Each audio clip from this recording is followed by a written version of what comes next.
So bro does this little kick and hits Igris straight in his neck. And after receiving a hit like that, you can see that Igris did not like that one bit. He lets out a whole battle cry just to show how mad he is. He straight up gets to juggling Jin, where he jumped so high, got him looking like Sanji. Even after literally karate kicking him to the face, he decides to swing him like he's a ragdoll straight into this wall. I know his back is in pain. And he starts to think he's Broly the way he's dragging bro through this wall. Then tosses bro once again. He ends up sitting in this throne, and I'm not gonna lie, this low-key looks cold.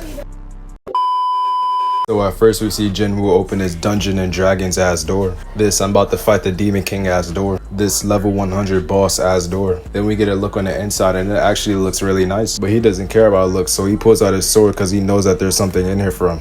This is when we get introduced to the one and only Igris. And you could just tell by the way he's walking that he knows he's him. He doesn't even have to worry about anything. Just look how cold he looks. This looks fire. Then we get to see bro's name, and we see that his name is Igris the Blood Red. But as you can see, Igris is not here to talk. He points his sword straight at Jinwoo and instantly charges him. And the way bro swings his sword, you think that he's a pro baseball player the way he slices his wall straight in half. Then he faces the sword downward and sends Jinwoo straight flying. But as you can see, he's already on that, slicing and dicing this wall right behind him. Then he goes back to charging Jinwoo, but apparently he has Ki Blast now. Then goes for another swing straight to his dome. But Jinwoo seems to not even be taking damage, and he decides to stop going for the defensive and goes offensive. Straight up styling on Igris by doing this backhand slash. But that did not hurt bro one bit, and he tries to end Jinwoo's life right here and now. But thankfully he ends up blocking it. But unfortunately Igris flings him away once again, sending him straight through the smoke.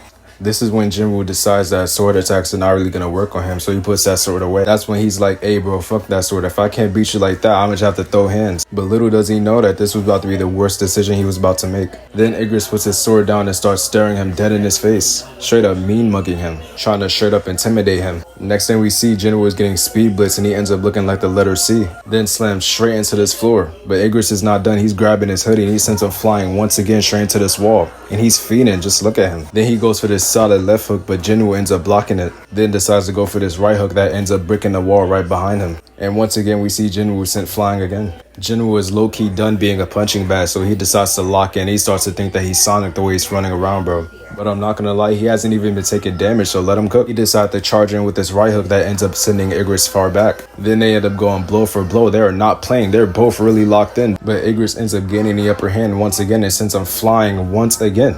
I don't know how bro threw a rock too. Then bro does a back kick, it ends up flying straight into this wall, but Jinwoo is on that. He's feeding for that. He starts going for mad punches, but ends up missing most of them, so he ends up hitting bro with this kick.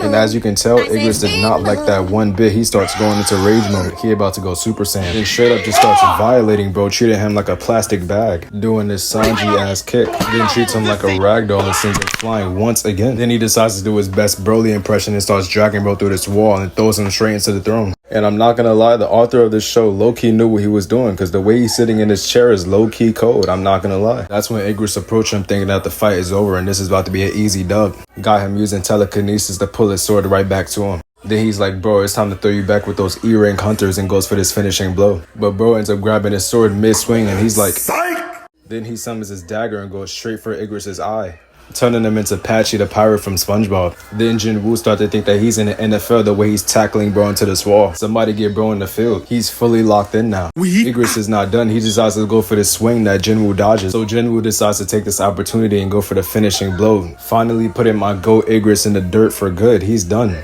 After taking this W, Jinwoo finally gets the power of a monarch, and he decides to recruit Igris into a squad. And what can I say? A GOAT recognizes a GOAT. So after refusing Jinwoo the first time, he finally starts to accept, giving him a plus 20,000 aura boost. Then we see that my boy Igris is finally in Son Jinwoo's squad, and I'm not gonna lie, this is magnificent.